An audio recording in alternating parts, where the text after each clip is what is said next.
we'll start reviewing them now as Kayode joins me. Hi, Kayode. Oh, goodness me. Don't say it. I know a lot of people are saying, can't the women play the men's game too so that they can keep winning for, the Super Eagles? It's cheering to see what's happening with women games at the Africa Games. And I think on the flip side is what's playing out between Russia and America. I think it would be shocking if America were to commend Russia for election. So let's take a look at what you are saying, really, about the top stories that we have this morning. And naturally, one of the biggest trends, which has gotten a lot of Nigerians talking, is the kidnapping, yet again, in Kajuru. For a lot of people, they thought it was still the same event. This is the same 14 that were kidnapped, but no, it's a different one. Same area, but different kidnapping all entirely. So let's take a look at what people are saying about this one. Adekunle Adelaja on X, and this is essentially what Adekunle Adelaja is saying, that Kaduna is supposed to be a military powerhouse of Nigeria, and ends by saying, let the international community fish them out by any means. But I imagine that you're saying that, well, Nigeria's military should be on top of this as well. And he's asking, are there any excuses why the military can't stamp the authority? Well, this one is from Nolly FX, and, he or she pretty much speaks the minds of many Nigerians. And here's his thought. But wait, that's the Nigerian way of speaking. It's as if kidnapping has been normalized in Nigeria. Like, nobody talks about it. It's no longer a big deal. I'm even beginning to wonder if it is actually happening or just fabricated. Well, Nolly FX, it certainly is not fabricated.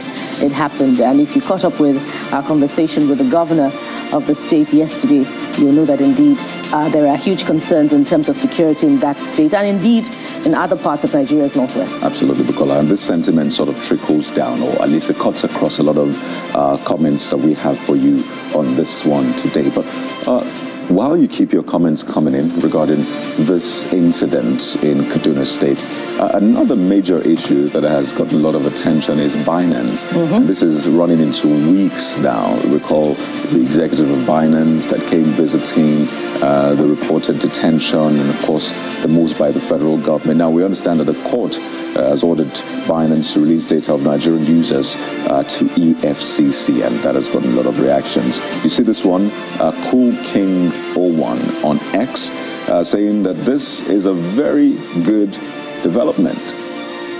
And this one King says, and just you could see the rest that he says there. I think he's trying to say that hope the House members and politicians will not lobby to scuttle this move. Well, this one is from The Godfather, and just one line from The Godfather, and he says, this will never happen. The secrecy on banking forbids it. Well, I wonder if there's an exception in this regard that compels that practitioner in the finance space to provide information to aid, an investigation that is critical to the smooth working of the economy.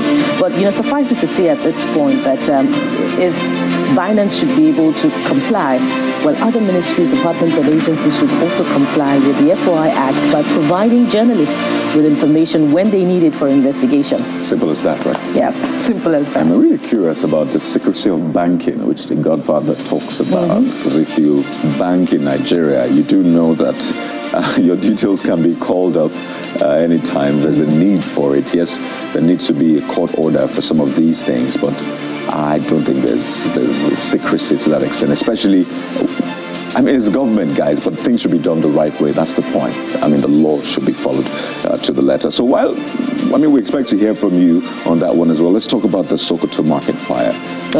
Starting with Aliyu Kasim, and he has just 2 lines for us. And he says, I hope the authorities are able to quickly respond and ensure the safety of everyone involved. Indeed, that is the expectation. There's been lots of market fires of late. And you could talk about Abuja and other parts of the country. And imagine that's why Desmoye says millions of naira going into the atmosphere just like that. May God help those affected. I know there were some recommendations after the market fire in Abuja. And I think that it's important for markets to now review, their what I call it, operational guidelines or the emergency response, or basically provisions for when or if there is a fire. Don't say it will never happen. You know, we always say that I reject it, but you need to be prepared. So your fire extinguishers from the stores and the rest.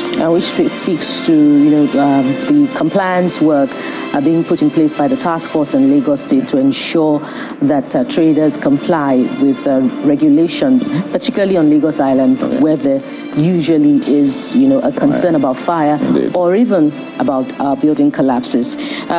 On to another theme this time around. You're talking to us about the release of names of the soldiers who were sadly killed while they went on a peace mission in Delta State. And the first one is from Imarok, and they say, "Rest in peace, brave officers. May your family find comfort and solace during this difficult time. And may those responsible for your death be brought to justice and face the consequences of their actions. Your lives were cut short, but your memory will live on." And we have the pictures of the gallant officers on display here. That's CPL Kabiru Bashir, Bulus Haruna, Shole Opeyemi, and you have the rest of them.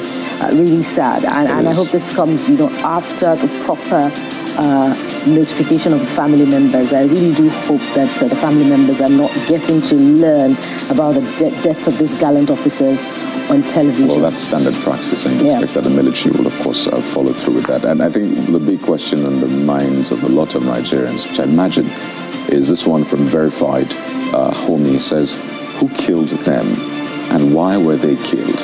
These are the questions Nigerians must ask the government. I know there's lots of theories out there. There's lots of theories, and I can tell you for a fact that it just shows how vested or invested Nigerians are in our security agencies. I mean, we need them. They need us as well. So when things like this happen, we need to stand by them and ensure the right thing is done on both ends. So while we wait, we say rest in peace. Rest in peace, and indeed we hope that more will be done to ensure the welfare and the safety of the men who we hope are supposed to be keeping us safe. Speaking of which, that will form part of the conversation today as we begin to unfold some of what we have for you. But this time around, starting with the economy. So stay with us. We'll be right back.